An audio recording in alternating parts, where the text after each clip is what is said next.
अच्छा मिस आपने बिल्कुल ठीक कहा और अगर आप इस बारे में कुछ बताना चाहें कि जो रेहान स्कूल है, वो किस किस्म के जैसे बच्चों को लेता है? किस किस्म की जो है उसकी रिक्वायरमेंट होती है कि नॉर्मल स्कूल में बच्चे की रिक्वायरमेंट ये होती है कि 8 क्लास के लिए उसने 7 क्लास पढ़ी हो, 7 के लिए 6 पढ़ी हो। तो रेहान स्कूल की जो एडमिशन स्ट्रक्चर है, वो कैसे डिफरेंट है? देखिए, हमारी रिक्वायरमेंट सिर्फ यही है कि बच्चे की बेस बनी हो, रीडिंग एंड राइटिंग आती हो और सबसे जो बेसिक रिक्वायरमेंट है वो ये है कि उनके पेरेंट्स साथ में इन्वॉल्व हों, मदर एंड फादर दोनों हमारे इस सिस्टम का हिस्सा बने और हमारी क्लासेस को ज्वाइन करें। अगर पेरेंट्स साथ में इन्वॉल्व नहीं होंगे तो हम स्टूडेंट्स का एडमिशन नहीं लेंगे, उसकी वजह वो कन्फ्यूज ही रहेगा। बच्चे के लिए पेरेंट्स ने वो सिस्टम देखा नहीं है, बच्चे को समझ में नहीं आ रहा। गाइड यहाँ से और तरह से किया जाता है, पेरेंट्स के क्वेश्चन कुछ और होते हैं। तो जब तक पेरेंट्स इन्वॉल्व नहीं होंगे तो यहाँ पे चाहे कोई जितना मर्जी भी एजुकेटेड बंदा आ जाए, वो सेटिस्फाई नहीं होगा।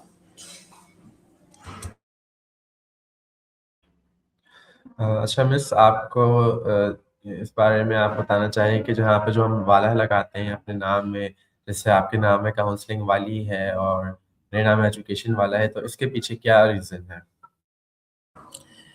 देखिए, ये एक आपकी पहचान भी है, दूसरा आप जिस काम को करने में आपको मज़ा भी आता है, ठीक है? और एक ये बात जो सबसे बड़ी प्रॉब्लम आपको दिखाई देती है, आप उसके ऊपर काम करते हो। मुझे ये प्रॉब्लम है कि मुझे कोई सही से समझाने वाला नहीं कभी भी मिला, ठीक है? मेरे जो भी क्वेश्चन थे, जैसा कि मैंने आपको स्टार्ट में भी बताया कि बहुत ज़्यादा कन्फ्यूज़ माइंड रही हूँ मैं अपनी लाइफ़ में, ठीक है? क्यों? कोई बताने वाला ही नहीं रहा, कोई सही से मुझे इस तरह का काउंसलर मिला ही नहीं, जो मेरी प्रॉब्लम्स को समझ सके, ठीक है? उसके ऊपर मुझे बेस्ट सॉल्यूशन दे सके। तो मैंने क्या किया, जो भी मैंने अपने नाम के आगे काउंसलिंग वाले लगाया, किसी का भी कोई भी प्रॉब्लम है, अपने बच्चों को लेके, ज़िंदगी को किस तरह से देखते हैं, जो मेरे अपने एक्सपीरियंस है, उसको लेके, तो मैंने काउंसलिंग वाली की किसी को भी अगर हेल्प की ज़रूरत है, कोई भी जो काम मुझे आता है, जो मेरी ज़िंदगी का एक एक्सपीरियंस रहा, किसी को भी उस चीज़ के लिए रहनुमाई की ज़रूरत होती है, काउंसलिंग की ज़रूरत होती है, मैं उसके लिए मैंने अपनी ज़िंदगी को वक़्फ़ किया हुआ है, ठीक है? मैं उनको वो तमाम यानी कि जो भी उनकी रिक्वायरमेंट होती है, जितना भी वो टाइम चाहे मैं उनके लिए अवेलेबल होती हूँ, ठीक है? तो इसी तरह जैसे कि बाकी की प्रॉब्लम है, अब ये है कि आपको किस चीज़ से तकलीफ़ ज़्यादा होती है, ठीक है? आपको पानी का इश्यू है, जैसे कि सर रेहान हमेशा बताते हैं, नेट का इश्यू है, आपको कोई भी और हज़ारों मसले मसाइल हैं, लाइट का इश्यू है, सोलर प्रॉब्लम है हमारा। जो भी आपको प्रॉब्लम लगता है कि ये प्रॉब्लम है, एजुकेशन, लोग एजुकेटेड नहीं हैं, ठीक है? लोगों को अवेयरनेस नहीं है, उनको एजुकेटेड करना, उनको अवेयरनेस देना, जैसा कि आपने अपने नाम के आगे एजुकेशन वाला लगाया, नॉलेज ही तक़सीम करना है ना, नॉलेज ही देना है ना, नॉलेज की बातें ही तो करनी है, ठीक है? इसी तरह से काउंसलिंग करना, इंसान कन्फ्यूज़ माइंड है, उसे रहनुमाई की ज़रूरत है। तो मुझे ये वाला प्रॉब्लम लगता था कि मुझे कोई आज तक इस तरह का बंदा नहीं मिला, तो खुद बन जाओ, ठीक है? तो जो चीज़ आपको सबसे ज़्यादा तकलीफ़ देती है, जो आप फ़ेस कर रहे हो, आप चाहते हो कि वो कोई नहीं कर रहा, तो आप उस चीज़ का पार्ट बन जाओ, उसको अपनी लाइफ़ का मिशन बना दो।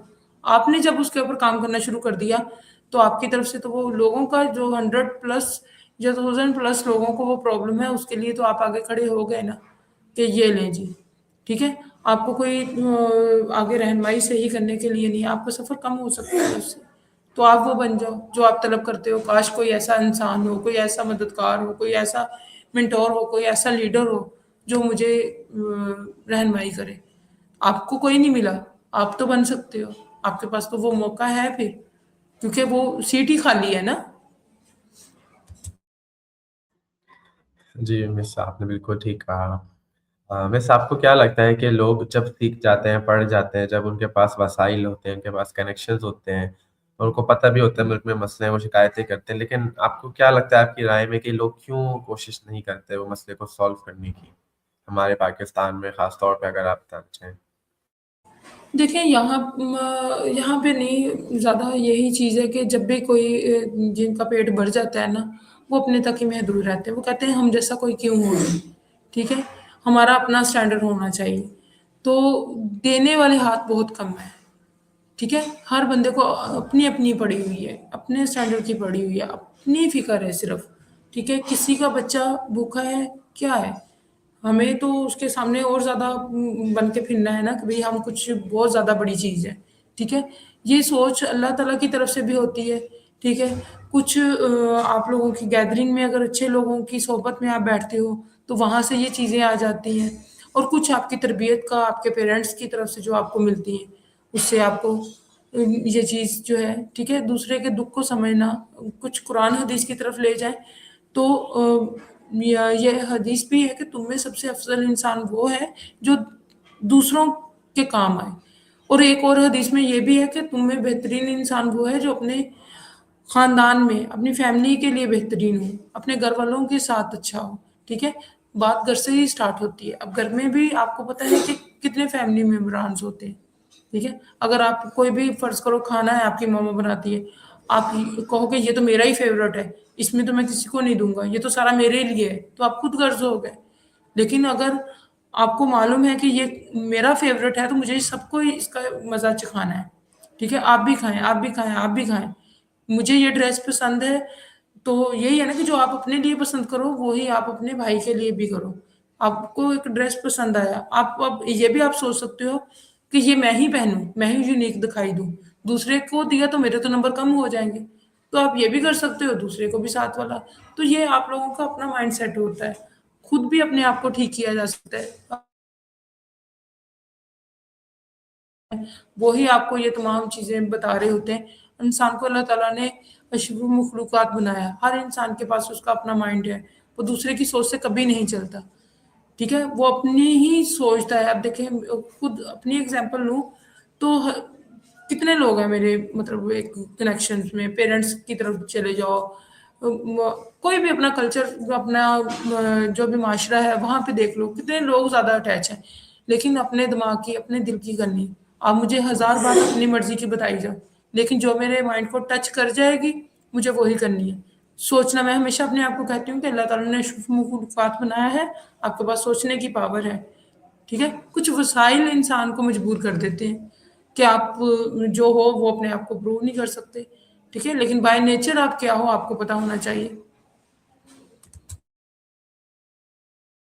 जी मिस आपने बहुत अच्छा बताया, बहुत अच्छा एक्सप्लेन किया। अच्छा मिस जैसे अभी हम ये इंटरव्यू सेशन नहीं कर रहे हैं, तो इसका जैसे रेहान स्कूल में जो हम बच्चों के टास्क होते हैं, उसमें शामिल होता है, तो अगर इसके हवाले से आप बताना चाहें कि ये बच्चों को क्यों हम कराते हैं, इसमें क्या फ़ायदा होता है?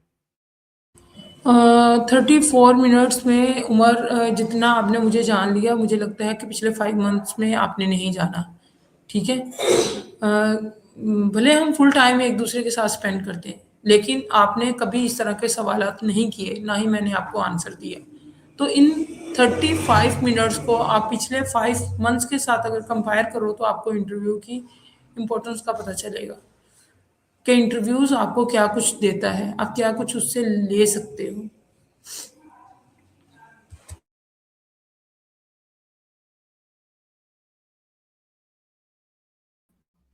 जी, बिल्कुल आपकी बात सही है कि इंटरव्यू से जो है हम जान सकते हैं, एक-दूसरे को क्वेश्चन्स करते हैं और ज़्यादा अच्छा जानने को मिलता है।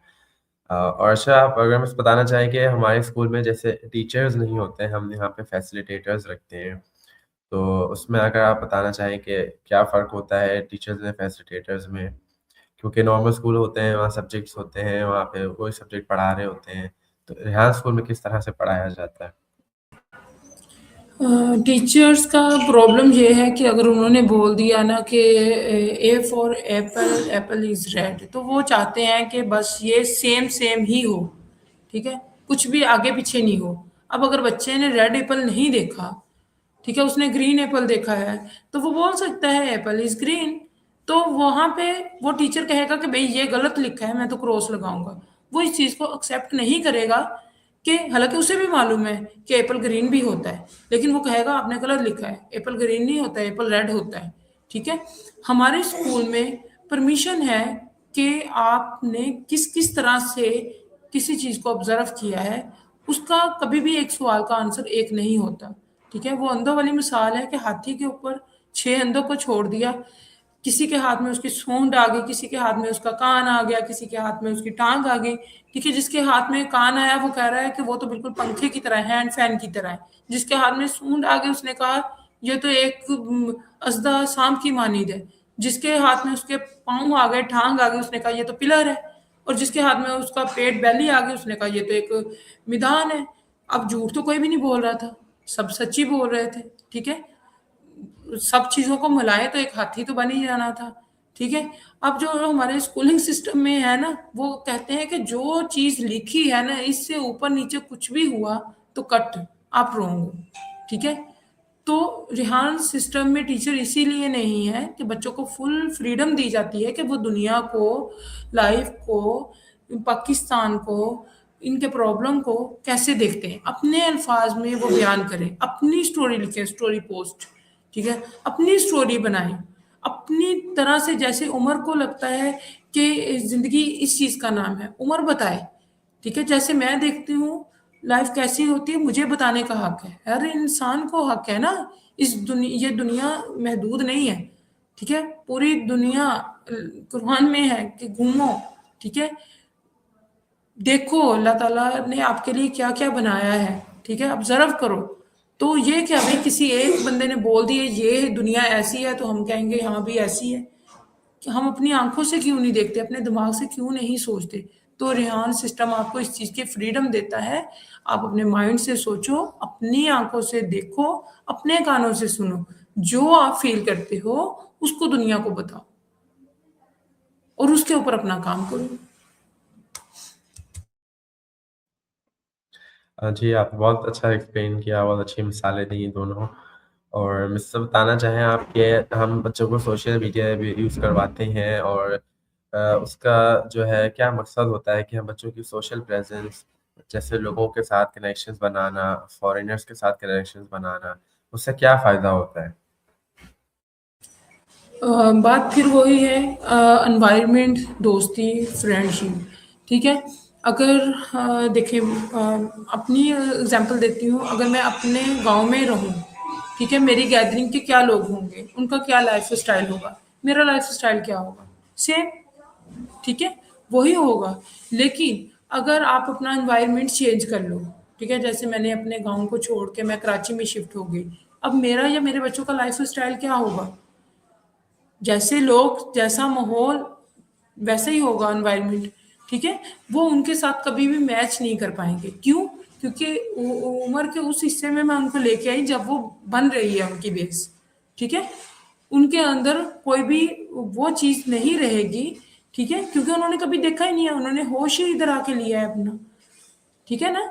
तो आप अगर फ़ॉरेनर के साथ दोस्ती करते हैं, जो चीज़ें हमें तकलीफ़ देती हैं, हमें लगता है कि ये प्रॉब्लम है, वो इस तरह से नहीं, क्योंकि उनका मुल्क, उनकी कंट्री में ये वाली प्रॉब्लम ही नहीं है, ठीक है?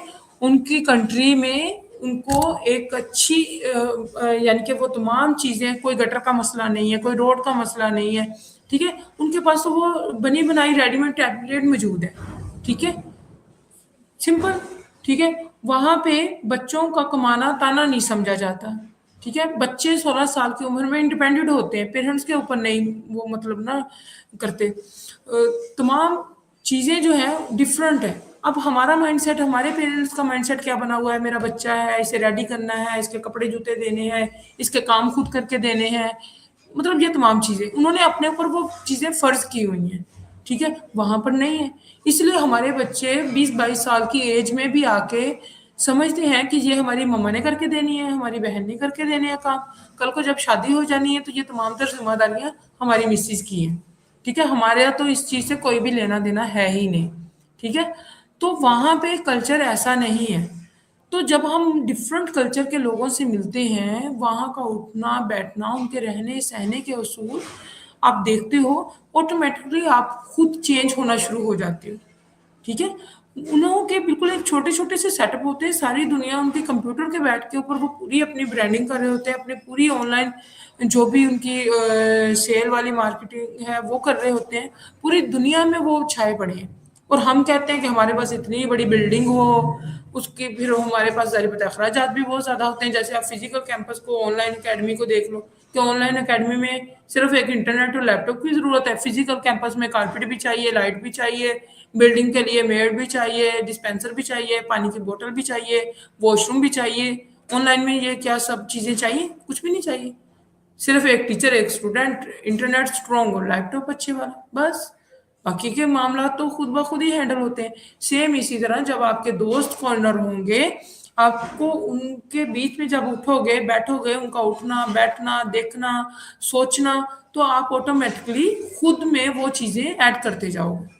जहाँ पे आप किसी ऐसी जगह पे जाओ, जहाँ पे हर बंदा ही उठ-उठ के अपने लिए खुद ही उठ के नाश्ता बनाना है, किसी ने उसको पूछना ही नहीं है, तो आप कितने दिन भूखे रहोगे? मिलाकर आपको पता चलेगा नहीं भी खुद ही जाके अपना जो है अंडा फ्राई करना है, खुद ही खाना है, खुद ही बर्तन वॉश करके रखना है। नेक्स्ट टाइम किसी ने वो बर्तन भी नहीं धो के देने, ठीक है? खुद ही अपना बिस्तर बनाना है।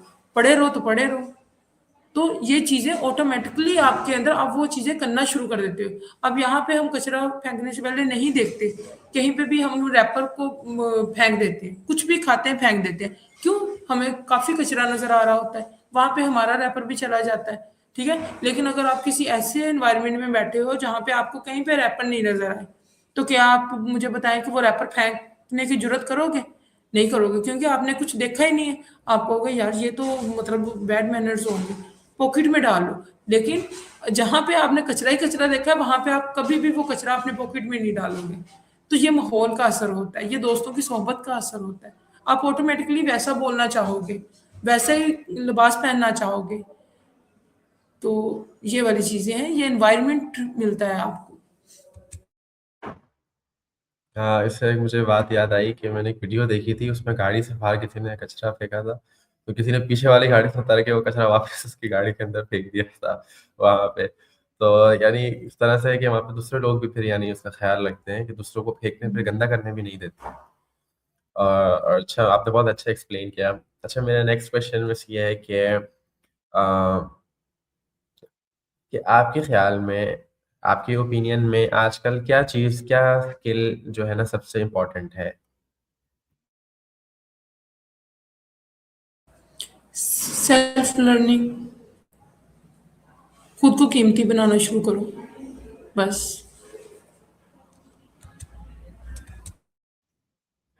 अच्छा मिस, आपने बहुत अच्छी बात की। सबसे पहले तो बहुत अच्छा आपका कहा कि आप जब खुद लर्न करना सीख जाएँगे तो आप सीख सकते हैं बहुत सारी चीज़ें। अच्छा मिस, आपके जैसे जो बच्चे यहाँ आए थे स्कूल में, तो वो एक ट्रेडिशनल स्कूल से या एक माहौल से आए थे, तो आपको क्या लगता है कि अगर आपके बच्चे रेहान स्कूल जॉइन ना करते, वो एक ट्रेडिशनल स्कूल में होते, तो क्या वो आज इस स्टेज में होते? अगर आप उनकी कुछ अचीवमेंट्स शेयर करना चाहें जो रेहान स्कूल में आके उन्होंने अचीव की, तो क्या आपको लगता है कि वो एक नॉर्मल स्कूल में रह के अचीव कर सकते थे? बिल्कुल भी नहीं कर सकते थे। नॉर्मल जगहों पे बैठ के आपके कनेक्शन नहीं बनते, आपके अंदर वो कॉन्फिडेंस नहीं आता। कल भी बात कर रही थी, हिजाब कह रही थी कि मुझे मम्मा लाहौर भेज दे। एक्सपो में मेरा नाम सेलेक्ट हुआ है, अवार्ड सेमिनरी है, तो मुझे अवार्ड के लिए जो है मेरा नाम अनाउंस हो चुका है। तो मैं कह रही थी कि बेटा नहीं, मुश्किल है मेरे लिए जाना। नहीं मम्मा, हमें भेज दे। इतना बड़ा चेंज कि वो बच्चियां खुद डिसाइड कर रही हैं कि हम कराची से लाहौर चले जाएंगे, और उन्हें डर नहीं आ रहा, खौफ नहीं आ रहा। क्यों? क्योंकि उन्होंने 2-3 दफ़ा सफ़र कर लिया, ठीक है? वो यूज़्ड टू हो गए कराची में, कभी कहीं जा रहे हैं खुद से, कभी कहीं जा रहे हैं, कभी कहीं जा रहे हैं। लेकिन अगर पंजाब में हो, वहाँ पे रहते, तो एक बच्चे के लिए पहले तो वो माँ-बाप, जब मुझे भी याद है फर्स्ट टाइम सर रेहान ने इन्हें भेजा लाहौर में, तो मैंने कहा मैं साथ जाऊँगी, तो सर रेहान ने मना कर दिया। तो जब मना किया उस वक़्त मेरी दिल की धड़कन, मतलब मेरा साँस रुकने वाला, ये बच्चे रो रहे हैं, यानी कि मुझे समझ नहीं आ रही। मैं खुद भी बोल रही थी अल्ताफ़ को, यार क्या है, बच्चों को भेज रहे हैं, अकेले भेज रहे हैं लाहौर में। उन्होंने कभी खुद उठ के ये नहीं किया, वो नहीं किया, मतलब अब 8-10 दिन रहेंगे, कपड़े कैसे कैसे, वो तो खुद से ये भी नहीं करते, मैं तो कह-कह के करवाती हूँ इनसे। तो सरेहान को भी दिल में पता नहीं, कुछ भी इन्हें समझ नहीं आता, कुछ भी इम्प्लीमेंट करने बैठ जाते हैं बच्चों पे, ठीक है? मतलब कुछ भी करते हैं बच्चों के साथ, ठीक है? खुद मैंने ये बोला, तो खैर दिल पे हाथ रख के भेज दिया। जब चले गए वो 8 दिन, दिल की धड़कनें भी तेज़, पता नहीं अब क्या कर रहे होंगे। बच्चे भी वहाँ से रो-रो के फ़ोन कर रहे हैं, दिल नहीं लग रहा, पता नहीं क्या-क्या, क्या-क्या। लेकिन जब नेक्स्ट टाइम गए मेरे लिए, बच्चों के लिए वो नॉर्मल बात थी, ठीक है? उन्होंने खुद से बैग शॉपिंग की है, अपने बैग भरे हैं। मैंने भी खुशी-खुशी भेज दिया और जाके कहा प्लीज़ बेटा मुझे फ़ोन नहीं करना आप, ठीक है? हाँ, पूरे दिन के बाद रात में एक मैसेज छोड़ देना आज का दिन कैसा गुज़रा, ठीक है? हर एक-एक मिनट के बाद मुझे रिपोर्टिंग नहीं करनी। ये हो गया, वो हो गया, ये कर रहे हैं, वो कर रहे हैं। सारे दिन का एंड पे मुझे वर्क लॉग भेज देना, रिपोर्ट दे देना मुझे कि आपने अब उनके लिए ये नॉर्मल बात थी क्योंकि स्कूल में वो यूज़्ड टू हैं वर्क लॉग देने के लिए, रिपोर्टिंग करने के लिए, उन्हें मेरी बात अजीब नहीं लगी। लेकिन अगर वहाँ पे तो हमारी आपस में अब ऐसी फैमिली में लैंग्वेज हो गई ऑफ़िशियल बिल्कुल। मुझे उन्हें समझाने में मसला नहीं होता, उन्हें वो चीज़ें बुरी नहीं लगती। लेकिन अगर मैं अभी भी पीछे वालों के साथ कोई भी चीज़ इस तरह से बात करती हूँ ना, तो वो बड़े उनका बिहेवियर, उनका रवैया वो बड़ी उनके ना दिल पे टच होती है। यार ये इतना बंदा रूखा कैसे? हालाँकि वो रूखापन नहीं है, ठीक है? वो सिर्फ़ एक रूटीन का एक हिस्सा होता है। मेरे बच्चे यूज़्ड टू हो गए उस चीज़ में। अभी भी मेरी छोटी बेटियाँ आपने देखी हैं, छोटी सी हैं, जब 3 साल पहले थी तो इससे भी ज़्यादा छोटी थी, ठीक है? तो स्टार्ट में मुझे इनको छोड़ना, इनको इंडिपेंडेंट करना बड़ी मुश्किल वाली लगती थी। लेकिन अभी भी मैं रात में कभी भी कुछ भी मतलब हर चीज़ों को मैनेज कर रही होती हूँ। वो यूज़्ड टू हो गई उस चीज़ की, आदी हो गई, ठीक है? उन्हें वो अपने कपड़े, अपने कंघी करना, अपने लिए खाना रेडी करना, अपने टाइम को मैनेज करना, सारी चीज़ें उन्हें ऑटोमैटिकली करना आ गई, ठीक है? इतनी छोटी एज में, ठीक है? जो कि हिजाब उस्मान को जब मैं इधर लेके आई उसके बाद भी 1 डेढ़ साल लग गया था उनकी ये रूटीन बनाने में। अभी कल भी बोल रही थी कि बेटा देखो छोटी बहनों को, ठीक है? वो 9 साल की है, 1-10 साल की है, वो यूज़्ड टू हो गई। आप इस एज में ऐसे नहीं थे। आपके कपड़े मैं खुद चेंज करती थी, आपको खाना खुद से खिलाती थी, आपकी कंघी मैं खुद करती थी, लेकिन उन्हें पता चल गया अब तो खुद ही करना है और उन्हें कभी बुरा नहीं लगा। तो ये चीज़ें होती हैं। चेंज ये बहुत बड़ा चेंज है जो मैं नहीं समझती क्योंकि मैं अभी भी पीछे देखती हूँ मेरे खुद के जो फैमिली मेम्बरान्स हैं वो अभी भी वो दूसरों पे डिपेंड कर रहे होते हैं, ठीक है? खाना ले आओ, पानी ले आओ, बर्तन उठा के ले जाओ, हमारे कपड़े कहाँ हैं, हमारे कपड़े पे रस करके दे दो, हमारा जूता कहाँ रखा है, फलां चीज़ कहाँ है, ठीक है? तो वो मुझे चीज़ें बड़ी अब अजीब सी लगती हैं, यार ये क्या है? ये एक ही बंदे के ऊपर सब लोगों ने डाला हुआ है, घर की अम्मी है या बहन है या भाभी है, सब उसी के ऊपर डिपेंडेंट कर रहे हैं। यार आप लोगों के अल्लाह ताला ने हाथ पाँव दिए हैं, उठ के खुद भी कुछ कर लो। बैठ के ऑर्डर चला रहे हो, हमारे कपड़े दे दो, हमारे जूते दे दो, हमारा खाना दे दो, बर्तन ले जाओ, बर्तन वॉश कर दो, मतलब कुछ भी। तो ये मतलब ये जो चीज़ें बन रही है ना, आउटस्टैंडिंग है। जी, बिल्कुल सही कहा आपने, बिल्कुल अच्छा बताया और जो है अच्छा मिस एक क्वेश्चन ये है कि आपको क्या लगता है कि इमोशनल इंटेलिजेंस जैसे आईक्यू होता है, एक ईक्यू होता है कि इमोशनल इंटेलिजेंस को कहते हैं कि ये भी आपका होना चाहिए बहुत अच्छा। तो आपको क्या लगता है कि इसका क्या रोल है कि जब हम पढ़ा रहे होते हैं तो जो चैलेंजेस आते हैं उसमें इमोशनल कंट्रोल बंदे का कैसा होना चाहिए? देखिए कंट्रोल कैसा होना चाहिए, वही बात है जब आप चीज़ें करते हो ना ऑटोमेटिकली वो एक्सपीरियंस आपको होता है उस चीज़ का। कैसा होना चाहिए आप कोई भी किसी दूसरे के बारे में तो नहीं बता सकता कि आप किस तरह से उस चीज़ पे कंट्रोल कर जैसे सकते हो। जैसे किसी कोई प्रॉब्लम आए, जैसे प्रेशर होता है, वर्कलोड का होता है, जल्दी करना है, बहुत सारा काम होता है, तो उसके लिए आप क्या टिप देना चाहेंगी उसको हैंडल करने का प्रेशर वगैरह? जब आपको प्रेशर होता है उस वक़्त तो आपको कुछ भी नहीं करना चाहिए, उस वक़्त तो उसको साइड पे रख देना चाहिए, छोड़ देना चाहिए उसको। सिंपल, क्योंकि जब आप प्रेशर में वो काम करोगे तो वो उसके कुछ रिजल्ट अच्छे नहीं होंगे। तो उसको आप बिल्कुल ही साइड पे रख दो, ताकि जो प्रेशर देने वाला बंदा है ना उसको पता चल जाए कि इसको प्रेशर देना ही नहीं है, ठीक है? तो वो मैं तो बिल्कुल ऐसा ही करती हूँ। फिर अगर प्रेशर आ रहा है तो उसको निकाल देती हूँ दिमाग में। अगर ये प्रेशर दे रहे हैं, अब वो इससे अच्छे की तवक्को तो नहीं करे, ये अच्छा तो नहीं होगा, क्योंकि एकदम प्रेशर में किया, तो उसके रिज़ल्ट की फिर आप नहीं फ़िक्र करें कि उसका रिज़ल्ट क्या होगा। कि फ़िक्र होनी है ना कि अब रिज़ल्ट यही होना है, ठीक है? उसका रिज़ल्ट कभी भी आप अच्छे की तवक्को नहीं करें कि वो कुछ अच्छा होगा, ठीक है? वो फिर जैसा भी होगा सामने वाले को एक्सेप्ट करना होगा, ये माइंडसेट करें। अब सामने वाले को कैसा लगता है आपको फ़िक्र नहीं होनी चाहिए, क्योंकि आपने अपने आप को उस टेंशन से फ्री करना है, उस प्रेशर को साइड पे कर देना है, ठीक है? अगले ने प्रेशर आपको दिया, आपने वो बॉल दूसरे को करवा देनी है, आपने उसको इतना लाइट लेना है, जो भी होगा भई इतनी जल्दी यही यही बनना था, ठीक है? अगर आपको मैं पाए ला के दे दूँ और कहूँ कि उमर ये 20 मिनट के अंदर मेरे आगे आ जाने चाहिए, तो 20 मिनट में पाए कैसे बनेंगे? जैसे बनेंगे आपको ठीक है मैं बना देता हूँ। अब 20 मिनट के बाद जो भी बनेगा ला के रख देना आगे, ठीक है? मैं बोलूँ कि उमर ये अच्छे नहीं बने मैम, 20 मिनट का टाइम था, 20 मिनट में तो पाए ऐसे ही बनने थे, ठीक है? तो ऑटोमेटिकली जो प्रेशर बंदे लेते हैं ना, वो आप अगर उसको परफेक्ट करने के 20 मिनट का मैंने आपको टाइम दिया, आप उसको परफेक्ट करने बैठ गए कि मुझे पाए बनाने हैं और वो भी परफेक्ट बनाने हैं, तो 20 मिनट में कैसे बनाओगे? नामुमकिन बात है, मुझे भी पता नामुमकिन है। अब मैं आपको कहती हूँ, उमर जाओ भाई, हाथी है, उस भाईजान को उठा के गोद में ले आओ, ठीक है? अब बजाय इसके मुझसे बोलो कि मैम वो हाथी है, आप कैसा सवाल कर रहे हैं? आप कहो ओके मैम मैं जाता हूँ, चले जाए, वापिस आके कहे मैंने उठाने की कोशिश की लेकिन आ नहीं रहे थे हाथी साहब मेरी गोद में, ठीक है? तो मैं गया, उठाने की कोशिश की, लेकिन वो हाथी जो है वो उठाए नहीं जा रहे थे मुझसे। अब मैं क्या करूं? तो इस तरह से चीजों को दें। बिल्कुल सही आपने बताया और बहुत अच्छा एक्सप्लेन किया और जो है मुझे बहुत अच्छा लगा।